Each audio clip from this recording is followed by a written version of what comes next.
யார் என்னை பார்த்து கேள்வி கேட்கறது? இந்த ஜட்ஜுங்க 2 பேத்தையும் முதல்ல வெளிய தூக்கி வீசுங்க பார்ப்போம். என்னையவே கேள்வி கேட்பாங்களா? அப்படிங்கிற ட்ரம்ப் அவர்கள் முடிவெடுத்தாரு. இம்பீச் பண்ணுங்க முதல்ல அந்த ஜட்ஜ. வெனிசுவேலன்ஸ் இங்கேருந்து நான் டிப்போர்ட் பண்ண என்னையே கேள்வி கேட்குறாங்களா? அப்படிங்கிற ட்ரம்ப் அவர்கள் வெகுண்டு எழுந்திருக்காரு. அடாவுடித்தனம் தான் அப்படிங்கலாம் மாற்று கருத்துல. இப்படி இருக்கக்கூடிய ஒரு நபர் எப்படி விளாடிமிர் புட்டின் அவர்களை விட மட்டும் இணக்கமா போக முடியுது அப்படின்ற கேள்விகள் இருக்கு. எது எப்படியோ இப்போ ட்ரம்ப் அவர்களும் விளாடிமிர் புட்டின் அவர்களும் பேச ஆரம்பிச்சுக்கிட்டு இருக்காங்க அப்படின்னு சொல்லப்பட்டு வருது. கால்ஸ் எஸ்டாப்ளிஷ் ஆக ஆரம்பிச்சிருக்குன்னு. அதாவது நிறைய பேர் நிறைய கருத்துக்கள் சொல்லுவாங்க. நம்ம ஆல்ரெடி இதை பத்தி பார்த்தாச்சு. ஆனா புதுவிதமான ஒரு ரூமர் வந்து பாத்தீங்கன்னா வதந்தி வந்து சர்க்குலேட் ஆயிருக்கு. என்னன்னா ரஷ்யா வந்து ஒடசா பகுதியில மிலிட்டரி பேஸ் வச்சுக்குவாங்க. இதுக்கு முன்னாடி உக்ரைன் கிட்ட கிரீமியால மிலிட்டரி பேஸ் வச்சுக்குவாங்க அப்படிங்கிறதோட ஒப்பந்தங்கள் போட்டுட்டு இருந்தாங்க. இப்போ கிரீமியாவே ரஷ்யா எடுத்துக்கிட்டாங்க ஒரு கட்டத்துக்கு மேல. இப்போ ஒடசால வந்து பாத்தீங்கன்னா ரஷ்யா மிலிட்டரி பேஸ் வச்சுக்குவாங்க, அதுக்கு அக்செப்ட் பண்ணிக்கணும் உக்ரைன் அப்படிங்கிறது போல டிமாண்ட் ரஷ்ய தரப்பு வந்து வைக்கிறாங்க அப்படிங்கிற போல வதந்திகள் வந்துகிட்டு இருக்கு. அப்ப அதுக்கு கைமாற என்ன செய்யறாங்கன்னா ஜாப்ரோசியா பவர் பிளான்ட்டை வந்து உக்ரைனுக்கு ரஷ்யா விட்டு கொடுப்பாங்க அப்படிங்கிற சொல்லப்பட்டு வருது. இது ரெண்டும் சூப்பரான பிளானா இருக்கு. இது போல பல விஷயங்கள் சொல்றாங்க. ஆனா இது கேட்கறதுக்கு ரொம்ப சுவாரஸ்யமா இருக்கு. நம்ம பல விஷயங்கள் பார்த்தாச்சு. இதுக்கு முன்னாடி டொனஸ்க் பகுதியில சில பகுதியில் விட்டு கொடுக்குற மாதிரி இருக்கும். அது போல பல விஷயங்கள் பார்த்தாச்சு. ஏன்னா ரஷ்யாவோட டிமாண்ட்ஸை அவங்க சாட்டிஸ்ஃபை பண்ணி தான் ஆகணும் ஓரளவுக்காச்சும்.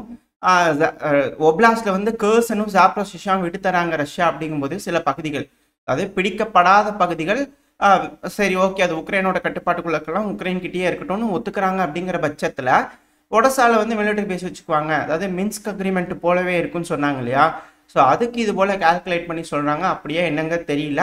10 மணி பேச ஆரம்பிச்சிருக்கிறாங்க இல்லையா, இன்னொரு 1 மணி நேரம் 2 மணி நேரத்துல வர ஆரம்பிச்சிடும். ஏதாவது வந்துச்சுன்னா அது என்ன ஏதுங்கிறது கிளியரா பார்த்துட்டு அதுக்கப்புறம் நான் காலையில பதிவுல நான் உங்களுக்கு அப்டேட்டா போடுறேன். ஏன் அப்படின்னா வந்த உடனே எல்லாரும் ஒரு கருத்துக்கள் சொல்ல ஆரம்பிச்சாங்க. எடுத்த உடனே பேச்சுவார்த்தை சீஸ் ஃபயருக்கு ரஷ்யா ஒத்துக்குச்சு அப்படிங்கிற சில சாரர், இல்ல ஒத்துக்கல அப்படிங்கிற சில சாரர் அவங்க ப்ரெடிக்ஷன் சொல்ல ஆரம்பிச்சாங்க. ஸோ நம்ம அனலைஸ் பண்ணி தெரிஞ்சுக்கிட்டு என்ன நடந்திருக்கு, இல்லை என்னென்ன பாயிண்ட்ஸ் தான் இருக்குன்றதை புரிஞ்சுக்கிட்டு பேசுறதுக்கு கொஞ்சம் டிலே ஆகலாம். ஸோ அதோட விஷயங்கள் வரதை நம்ம காலையில பதிவுல பார்க்க ஆரம்பிக்கலாம். ஆனால் இப்போதைக்கு வரக்கூடிய வந்து இந்த ஒடசா போர்ட்டை ரஷ்யா அவங்களோட கட்டுப்பாட்டுக்குள்ள வச்சுக்குவாங்களா அப்படின்ற கேள்விகள் இருக்கு. என்ன நடக்கும்ன்றது தெரியல, வெயிட் பண்ணி பார்க்கலாம். இப்போ யூரோப்பியன் யூனியன்லாம் வந்து பாத்தீங்கன்னா இப்போ உக்ரைனுக்கு உதவுறதுக்கான வேலைகளை ரொம்ப தீவிரமா இறங்கிட்டாங்க. அதுவும் குறிப்பா ஜெர்மனி இந்த 500 பில்லியன் யூரோ அளவுக்கான பணம் வந்து பாத்தீங்கன்னா கடன் வாங்கி இன்ஃப்ராஸ்ட்ரக்சர்லாம் டெவலப் பண்ணலாம் அப்படிங்கிறது போல முடிவு மெர்ஸ் அவர்கள் தரப்புல இருந்து கொண்டு வரப்பட்டது. இப்போ அதுக்கு பார்லிமெண்ட், நம்ம எப்படி பார்லிமெண்ட் சொல்றோம், சாங் வந்து புண்டஸ்டேக், அந்த இடத்துல வந்து பார்த்தீங்கன்னா பாஸ் ஆயிடுச்சு பில்லு. ஸோ இதுக்கப்புறம் அதிகமான கடன்கள் வாங்கி இன்ஃப்ராஸ்ட்ரக்சர்லாம் கட்டமைக்கப்படும், ஜெர்மனி அதிநவீனமயமாக்கப்படும் அப்படிங்கிற மாற்று கருத்துல. இதைத்தான் நான் திரும்ப திரும்ப சொல்லிட்டு இருக்கேன். ரொம்ப சிம்பிளா சொல்லணும் அப்படின்னா, அதாவது நம்மளுக்கு கடன் வேணும்னு வச்சுக்கோங்களேன், நம்ம நாட்டுக்கு பாண்டா விடுவாங்க. பாண்டா விடும்போது என்ன ஆகும்னா இவ்வளோ வருஷத்துக்கு இவ்வளோ ரூபாய் வந்து எனக்கு இப்போ கொடுங்க அப்படின்னு சொல்லி நம்ம வாங்கிக்குவோம். அதுக்கு இவ்வளோ பர்சன்டேஜ் இன்ட்ரெஸ்ட்டு உங்களுக்கு கிடைக்கும் அப்படிங்கிற ஒரு டேர்ம்னா நம்ம கொடுப்போம். ஸோ பணம் வந்து நம்ம கவர்மெண்ட் வந்து யார் அந்த பாண்டை வாங்குறாங்களோ அவங்களுக்கு பணம் கட்டுவாங்க. அதாவது நார்மலாக இந்த ஷேர் மார்க்கெட்டுக்குள்ள அதே போல தான். இப்போ ஜெர்மனியோட பாண்டெல்லாம் எந்த நாடுகள்லாம் வாங்குறாங்களோ அந்த நாட்டுக்கு இதுக்கப்புறம் ஜெர்மன் மக்கள் கட்டக்கூடிய டேக்ஸ் எல்லாம் அவங்களுக்கு வந்து மாதம் மாதம் ஒரு டேர்முக்கு, மாதம் சொல்கிறேன், ஒரு டேர்முக்கு வந்து பார்த்தீங்கன்னா இன்ட்ரெஸ்ட்டாக வந்து அவங்களுக்கு போயிட்டு இருக்கும். ஸோ இப்படி தான் வந்து பார்த்தீங்கன்னா காலனைஸ் பண்ணிடுறாங்க. நம்ம நாட்டில் இருக்கக்கூடிய மக்கள் சம்பாரித்து வரி கட்டுறது நம்ம நாட்டுக்கு செலவு பண்ணாமல் நம்ம வரியாக கட்டிடுறதுனால நம்ம நாட்டுக்கு எது நல்லது நடக்கிற மாதிரி தெரியல, நம்ம கண்ணு முன்னாடி எது நல்லது நடக்கிற மாதிரி தெரியல. ஆனால் நம்ம வரியை மட்டும் அதிகமாக கட்டிட்டு இருக்கிற மாதிரி இருக்குது அப்படிங்கிற ஃபீலிங் இருக்கு இல்லையா. ஸோ அதெல்லாம் இதுதான் ஒரு கட்டத்துக்கு மேலே இது கொந்தளிப்பு உருவாக்கும், மக்கள் மத்தியில் வந்து பார்த்தீங்கன்னா வெறுப்புணர்வுகளை உருவாக்கும், ஆட்சி கவிழ்ப்பு, ஆட்சி மாற்றங்கள் பலது வந்துட்டு இருக்கு. ஸோ இதெல்லாம் கேம்ஸ். ஸோ ஓரளவுக்கு வந்து பார்த்தீங்கன்னா இந்த விஷயத்தை ஜெர்மனி இன்க்ரீஸ் பண்ணுறதை வச்சு நம்ம ஓரளவுக்கு பார்த்துருப்போம். இது தனியாக இது எக்கனாமிக்கலி இதை பற்றி பேசுறது, எப்படி அமெரிக்கா சூப்பர் போகிறாங்க அதெல்லாம் பார்க்கும்போது நம்ம இதை பார்க்க ஆரம்பிக்கலாம் கிளியராக. இப்போ நம்ம வந்து யூரோப்பியன் யூனியனுக்கு வந்துடலாம். இந்த யூரோப்பியன் யூனியன் வந்து பார்த்தீங்கன்னா 5.8 பில்லியன் யூரோஸை சிரியாக்கு சார்ந்து இருக்கக்கூடிய நாடுகள், அந்த சுற்றி இருக்கக்கூடிய நெய்பரிங் கண்ட்ரிஸ்க்குலாம் கடனாக கொடுக்கலாமா அப்படிங்கிறதோட வந்து பார்த்தீங்கன்னா யோசிச்சுக்கிட்டு இருக்காங்க. அது உக்ரைனை கொடுத்துட்டாங்க. இப்போ அடுத்தது மிடில் ஈஸ்ட் பக்கம் திரும்புறாங்களே, உங்களோட பார்வையெல்லாம் திரும்புதே அப்படிங்கிற கேள்விகள் இருக்கு. எல்லாத்துலேயும் ஒரே கான்செப்ட் தான். இது போல கடன் கொடுக்குறாங்கன்னா அங்கே இருக்கக்கூடிய மக்கள்லாம் அதுக்கப்புறம் வரின்ற பேரில் அவங்களுக்கு வட்டியாக கட்டிட்டு இருப்பாங்க அப்படிங்கிற மாற்று கருத்துல. ஸோ யூரோப்பியன் யூனியன் ஒரு உக்ரைனுக்கு பார்த்துறாங்க. இப்போ மிடில் ஈஸ்ட்ல அதுவும் குறிப்பாக சிரியா பக்கம் திரும்பிட்டு இருக்காங்க. இதில் வந்து பார்த்தீங்கன்னா இன்னொரு விஷயம், இப்போ இந்த ட்ரம்ப் அவர்கள் ஃபோன் பேசிட்டு இருக்காரு ரஷ்யா கூட. இந்த சமயத்தில் வந்து பார்த்தீங்கன்னா உக்ரைனோட அதிபரான ஜெலன்ஸ்கி அவர்கள் ஃபின்லாண்டுக்கு போயிருக்கார். ஃபின்லாண்டோட கேபிட்டல், அங்கே அலெக்சாண்டர் ஸ்டப் அவர்கள் இருக்கிறார் இல்லையா, ஃபின்லாண்டோட அதிபர். ஸோ அவர் கூட வந்து பார்த்தீங்கன்னா பேசிக்கிறாங்க. எப்படி டிஃபென்ஸ் இண்டஸ்ட்ரீஸ்லாம் உக்ரைனுக்கு கொண்டு வரலாம், இரு நாடுகளோட உறவுகளை பலப்படுத்தலாம் அப்படிங்கிற பல விஷயங்கள். அதாவது உடனுக்குடன் தெரிஞ்சுக்கிறதுக்கு, இந்த பேச்சுவார்த்தை பற்றி தெரிஞ்சுக்கிறதுக்காக அங்கே போய் உட்காந்துக்கிறாரு அப்படிங்கலாம் சொல்கிறாங்க. அதாவது ட்ரம்ப் அவர்கள் ரஷ்ய அதிபரோடு பேசிகிட்டு இருக்கும்போது இன்னொரு சைடு கால் கனெக்ட் ஆகி ட்ரம்ப் அவர்கள் பேசுகிறத ஜெலன்ஸ்கி அவர்களுக்கு ஃபின்லாண்டில் வச்சு போட்டு காட்டிகிட்டு இருப்பாங்க. ஸோ லைவாக உட்காந்து பார்த்துக்கிட்டு இருக்கலாம் அப்படிங்கிறவங்களாம் சொல்லிட்டு இருக்கிறாங்க. இது போல் வதந்திகள் வருது. ஸோ அதனால் அவர் அங்கே போயிருக்கிறாரு அப்படிங்கலாம் சொல்கிறாங்க. இல்லை யசுக்கு புஸ்கா ஏதாவது பேச்சுவார்த்தை தோல்வியில் போய் முடிஞ்சு ஏதாவது நடந்து பெருமளவில் தாக்குதல் பண்ணிச்சுன்னா ஸோ சேஃப்டிக்காக இப்படி பண்ணுறாங்கன்னு ஏகப்பட்ட விஷயங்கள் சொல்கிறாங்க. பட் ஆனால் இது போல் ஒரு விஷயம் நடந்திருக்கு. நல்லது நடந்தால் ஓகே தான், பிரச்சனை பெருசாகாமல் எல்லாம் சுமூகமாக முடிச்சுக்கிட்டாங்கன்னா ஓகே. ஆனால் இந்த பிரச்சனைகள் பதட்டங்கள்லாம் அப்படியே நேராக வந்து பார்த்தீங்கன்னா மிடில் ஈஸ்ட் திரும்பி இருக்கு. ஏன்னா மிடில் ஈஸ்டில் இஸ்ரேல் காசா மேலே தாக்குதல் பண்ணாங்க இல்லையா, உயிரிழப்புகள் ராக்கெட் வேகத்தில் ஏறிட்டு இருக்கு. நம்ம 200 300 இல்லை, இப்போலாம் 400 தாண்டி போயிட்டு இருக்குன்னு சில மீடியாக்கள் தகவல்கள் வந்துகிட்டு இருக்கு. ஆனால் ஆப்பிரிக்காவில் பல நாடுகள்லையும் இப்போ மிக பெருமளவில் சிவில் வார் வர ஆரம்பிச்சிருச்சு அப்படிங்கிற சொல்கிறாங்க. இத்தனை நாளாக சூடானில் சிவில் வார் பார்த்துட்டு இருந்தோம். சூடானில் சிவில் வார் வந்து பிரிஞ்சு போன ஒரு நாடு தான் சவுத் சூடான். ஓகேங்களா, இப்போ அங்கே சிவில் வார் முன்னாடி இல்லை. சூடான்னா சூடானில் மட்டும் இருந்துட்டு இருந்தது, அதில் பிரிஞ்சு வந்தால் சவுத் சூடான். ஸோ அந்த சவுத் சூடானில் இப்போ சிவில் வார் வந்துருமா அப்படின்ற அச்சங்கள் வர ஆரம்பிச்சிருச்சு. ஏன்னா சவுத் சூடானில் இருக்கக்கூடிய ஒரு பகுதியில் வந்து பார்த்தீங்கன்னா ஏர் ஸ்ட்ரைக் பண்ணிக்கிட்டு இருக்காங்க. அந்த இடத்துல இருந்து கவர்மெண்ட்டோட படைகள்லாம் வாபஸ் வாங்கிட்டாங்க, அங்கே ரிபல்ஸ் வர ஆரம்பிச்சாங்க. ஸோ அந்த இடத்துல தாக்குதல் பண்ணிட்டு இருக்கிறாங்க அப்படிங்கிற சொல்லிட்டு இருக்காங்க, ஏர் ஸ்ட்ரைக் பண்ணிட்டு இருக்காங்க. இதே போல் மாலி வந்து பார்த்தீங்கன்னா ஏர் ஸ்ட்ரைக் பண்ணிக்கிறாங்க வடக்கு பகுதியில் வந்து, ஏன்னா அங்கே தீவிரவாதிகள் இருந்திருக்கிறாங்க அப்படிங்கிறது போல்.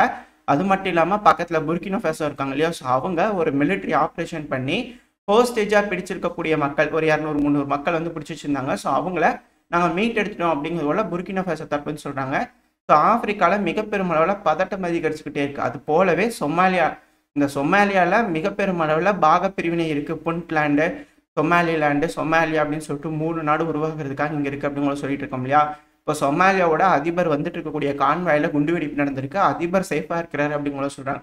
ஸோ எந்த அளவுக்கு இந்த ரீஜனே வந்து பார்த்தீங்கன்னா உச்சகட்ட பதட்டம் அடைஞ்சுக்கிட்டு இருக்கு. இந்த சமயத்தில் ஈரான் மேலே தாக்குதல் பண்ணுவாங்களா, இந்த இடத்துல சீஸ்ஃபயர் போட்ட உடனே அமெரிக்கா, ஈரான், யமன், ஹவுதீஸ் இந்த ஏரியா ஃபுல்லாகவே கலவரமாக மாறிடுமா அப்படிங்கிற அச்சத்தில் பல அனலிஸ்ட் இருக்காங்க. என்ன நடக்கும்னு தெரியல. ஏன்னா தாக்குதலாம் பெருமளவில் வீரியமாக இந்த மிடில் ஈஸ்டில் நடக்க ஆரம்பிச்சிருச்சு.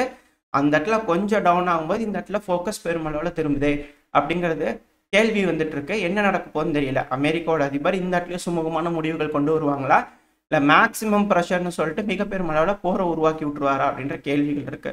அடுத்து அப்படியே இந்த சூடானுக்கு வந்துட்டோம்னா, சூடானில் சிவில் வார் மிக பெருமளவில் நடந்துட்டு இருக்குன்னு சொல்லியிருக்கிறோம் இல்லையா.